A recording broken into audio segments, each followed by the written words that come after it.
Buenas tardes, mi nombre es Virginia Pedraza, trabajo en el Laboratorio de Fitopatología del INTA Concepción del Uruguay y mediante esta modalidad tengo la oportunidad de compartir con ustedes el estado sanitario del cultivo de arroz en la presente campaña.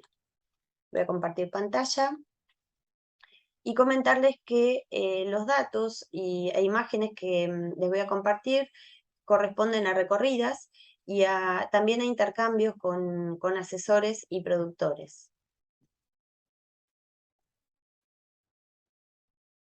En esta diapositiva les comparto la producción de arroz en Argentina.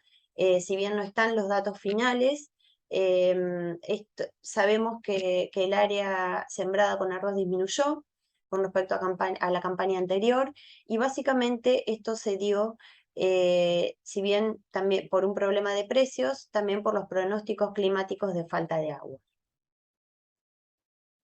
No obstante, si consideramos la primera etapa de desarrollo del cultivo en lo que es implantación y estado vegetativo, podemos decir que las condiciones no fueron conducentes a la aparición de enfermedades, por lo tanto, el estado sanitario del cultivo fue muy bueno. Ya hacia la etapa de diferenciación tuvimos algunas consultas, como ya vamos a ver, en la zona de Santa Fe, con respecto a focos de piricularia. También aparecieron algunos lotes con manchas foliares, que básicamente las consultas se basaban para diferenciar estas manchas de las provocadas por piricularia. Aparecieron también enfermedades de tallo y vaina, la pudrición de vainas por Sarocladium, que es responsable también del manchado de granos. Manchado de vainas por el complejo Rhizoctonia, en algunos planteos de monocultivo, y pudrición de tallo por Sclerotium. Como vemos aquí, con respecto al quemado del arroz provocado por el hongo piricularia, en Santa Fe, en la zona de San Javier, en la variedad Gurí, la primera semana de enero aparecieron síntomas, el cultivo se encontraba en diferenciación, y acá podemos ver los síntomas típicos del patógeno, esas lesiones sobre láminas foliares, que tienen en general el centro pajizo o gris, de acuerdo a las condiciones ambientales. Y acá podemos ver en la foto del medio y en la de la derecha una misma lámina foliar mostrando el haz y el envés de la hoja. Esto es, debido a las altas temperaturas, el hongo no esporulaba tanto sobre el haz de las hojas como lo hace normalmente, sino sobre el envés, donde se ve una coloración grisácea, y esto denota una alta actividad del patógeno. A su vez, esto es para tener en cuenta porque si bien se realizan aplicaciones de fungicidas, si estos son preventivos o de contactos, es muy difícil llegar a estos conidios. Entonces, si bien se baja el nivel de inóculo con una aplicación de fungicida, siempre voy a tener un remanente que puede provocar infección secundaria si las condiciones ambientales son favorables. Y de hecho, para este lote en particular, así lo fueron. Estos son 10 días posteriores a la aplicación de fungicida, y vemos una alta proliferación de manchas sobre hojas nuevas, incluso sobre lámina de hoja bandera. A su vez, lo que se muestra acá es cómo en el interior del canopeo, a pesar de que hacían temperaturas de 40 grados y quizá eran las 3, 4 de la tarde, seguía una alta humedad en el canopeo, lo cual favorece el patógeno y favorece la infección secundaria, ¿no? Esto también es para tenerlo en cuenta a la hora de realizar los tratamientos químicos, saber que podemos bajar el nivel de inóculo, pero es muy difícil llegar, si las condiciones ambientales se mantienen, es muy difícil controlar por completo el patógeno. Así es como quedaban las plantas en cabeceras de carga o descarga de fertilizante, totalmente quemadas, de ahí el nombre de la enfermedad, y también en aquellos focos donde el riego no había sido parejo o había sido deficiente. En este estado, este lote tenía 2 aplicaciones de fungicidas. Vamos a ver cómo termina la campaña.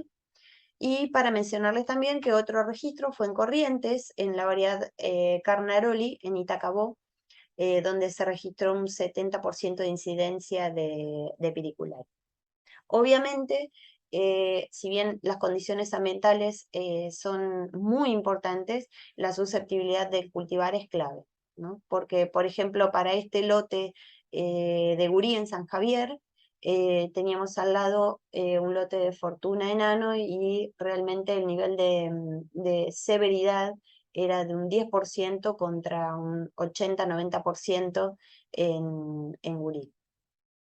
No obstante, ya lo vamos a ver más adelante, también en aquellas variedades donde el nivel de severidad es bajo, hay que tener en cuenta la presencia del patógeno, las condiciones ambientales y la posibilidad de realizar aplicación de fungicidas, porque lo que tenemos que hacer es proteger el raquis de la panoja, que es el principal síntoma que provoca pérdidas de rendimiento hacia el final del cultivo.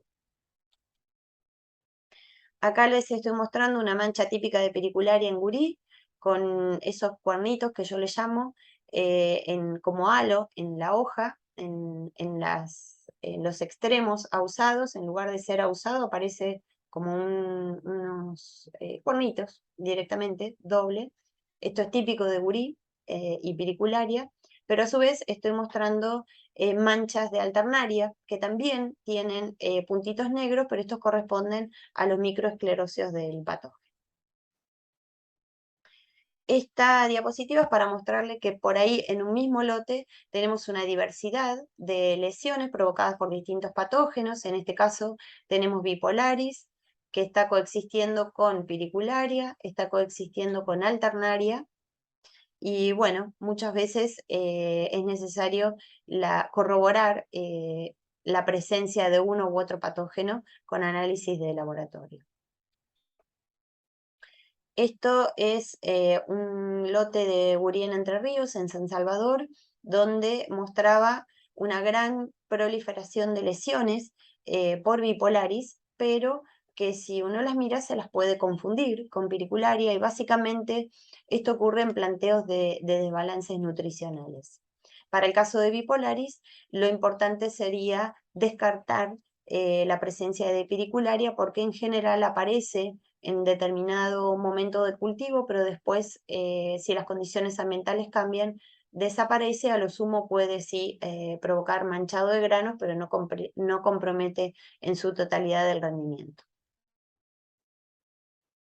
Con respecto a enfermedades de tallo y vaina, las provocadas por Sclerotium, que es la pudrición de la vaina, acá les muestro una planta con síntomas de la enfermedad en un grado 1, grado 2. Estos son lesiones en la vaina de la hoja basal. En general, estas láminas foliares correspondientes a las vainas afectadas se vuelven cloróticas y se secan por completo. En esta foto estoy mostrando un detalle de la lesión, que empieza con una mancha tipo tinta color negro en la base de los tallos. Y esto es otra foto en Corrientes, en la variedad Carnaroli, donde también aparecieron síntomas iniciales, grado 1, grado 2, de esclerotium. Cuando hablo de grados, estas son escalas que nosotros utilizamos en el laboratorio para evaluar cuánto penetra el hongo hacia el interior de los tallos. Obviamente, cuanto más penetra, más pérdida de rendimiento por debilitamiento de los tallos. En general, hasta ahora hemos visto que se ha mantenido en las vainas de hojas basales. En diferentes, tanto en Corrientes como en Santa Fe, muy poco en Entre Ríos, y no ha avanzado demasiado, independientemente de la variedad. Con respecto a enfermedades de tallo y de vaina por Rhizoctonia, por el complejo Rhizoctonia, acá se muestran fotos de 3 variedades, a los fines de mostrar cómo aparecen las lesiones en la base de la planta, en las vainas de hojas basales. Estas lesiones pueden ir progresando hacia la parte de arriba de las plantas, pueden ir progresando hacia la lámina de la hoja bandera. En algunos casos muy severos puede comprometer la emergencia de la panoja.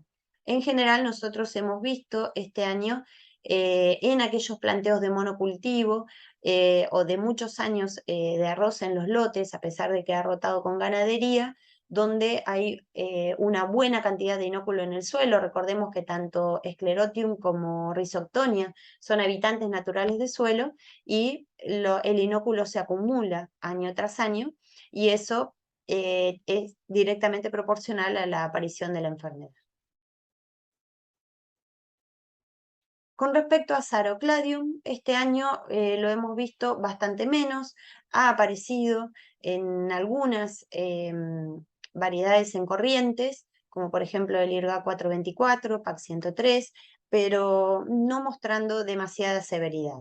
En esta foto de la izquierda y en la foto del medio quiero mostrar una misma planta con lesiones de Rhizoctonia en la parte basal y la misma foto pero indicando la lesión por Sarocladium en la parte de arriba, ¿sí? En la foto de la derecha muestro distintos niveles de coloración violácea de la vaina, de la hoja bandera, de diferentes plantas de PAC 103.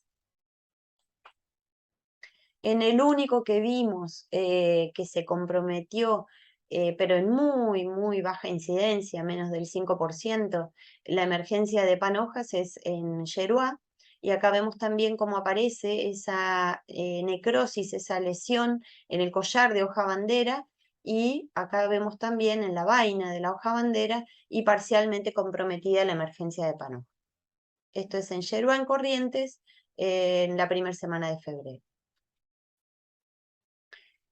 Comentarles también que apareció tanto en Santa Fe como en Entre Ríos, en distintas variedades, en el caso de Fortuna, en Gurí, en Anjirú, síntomas como estos, en hojas basales, se veía una coloración bronceada de las láminas foliares, que estaba compuesta por numerosas lesiones pequeñas y que en general se pensó que se trataba de desbalances nutricionales. ¿Sí? Acá podemos verlo en Fortuna Enano, podemos verlo en Gurí, podemos verlo en Anjirú. Así que con respecto a esta sintomatología, estamos evaluando muestras como para descartar la presencia de bipolaris. De primera mano no hemos podido aislarlo todavía y estamos haciendo análisis nutricionales de las plantas con este tipo de síntomas para poder explicar esta sintomatología que quedaba en la parte basal de las plantas, pero que era bastante notoria en la etapa vegetativa y con el avance del desarrollo del cultivo, las hojas quedaban totalmente muertas o secas. Bueno, con respecto a perspectivas, entonces, tuvimos desde octubre y noviembre hasta primera semana de febrero seco, costó encontrar humedad y, bueno, a título gracioso, si se quiere, vemos que también en los lotes de otros cultivos en los que no se utiliza riego, claramente la humedad escaseaba muchísimo. Sin embargo, podemos ver que en aquellas zonas de arroz donde el riego fue asegurado, en zonas de bañado, por ejemplo, ya pudimos tener para la primera semana de febrero algunos lotes cosechados con muy buenos rendimientos de alrededor de 9 toneladas. ¿Qué nos espera? Bueno, una próxima etapa según los pronósticos, con mejores condiciones con respecto a humedad. A su vez, tenemos que tener en cuenta que hacia finales de febrero y marzo siempre ocurren días con nubosidad. Entonces, como recomendaciones, dadas estas perspectivas, es acentuar los monitoreos, sobre todo aquellos lotes que estén en etapa de fin de floración, principio de llenado, para descartar la presencia de piricularia o tomar medidas de manejo, considerando los periodos de carencia para los principios activos según el destino de la cosecha. Acentuar estos monitoreos, sobre todo en variedades muy susceptibles, como Gurí o Menví, pero también en IRGA 424, que también ha mostrado focos de piricularia en campañas anteriores. Por supuesto, estamos a disposición ante cualquier consulta. Acá se presenta el celular que tenemos a disposición, a su vez el correo electrónico, y con respecto a los monitoreos, tener en cuenta que debemos asegurar el raquis limpio. Acá les muestro, esto es de campañas anteriores, no es de esta campaña, pero es piricularia afectando raquis de panoja. En este caso se comprometió directamente el llenado, donde la panoja queda totalmente blanca. Entonces debemos descartar la causa. Ha aparecido mucho de panojas así blancas, pero por daños por tibraca, por ejemplo. Descartar que a nivel de lote no aparezcan daños en raquis, que si es de piricularia en general va a ser de manera generalizada en cuanto a su distribución en el lote. Tener en cuenta también que en collar de hoja bandera, acá tenemos una panoja recién emergiendo, puede haber este tipo de lesiones que también corresponden a piricularia y quizás no hayan visualizado lesiones en láminas foliares como las que le mostré anteriormente. Pero en este tipo de lesiones hay esporulación, esto es una foto de conidios al microscopio, y se puede provocar el daño o lesión en raquis de panoja. Bueno, no les robo más tiempo, simplemente mencionar el equipo de trabajo, a mi compañera Miriam Asselborn y a Germán Gaitán, nuestro ayudante de campo y laboratorio. Reiterarles que estamos a disposición para cualquier consulta por correo electrónico, por celular, y eventualmente organizar alguna recorrida. Y finalmente agradecer al equipo de trabajo de INTA Corrientes por esta oportunidad. Bueno, tenía una fotito de ellos que no corrió. Dejo de compartir y me despido. Hasta la próxima.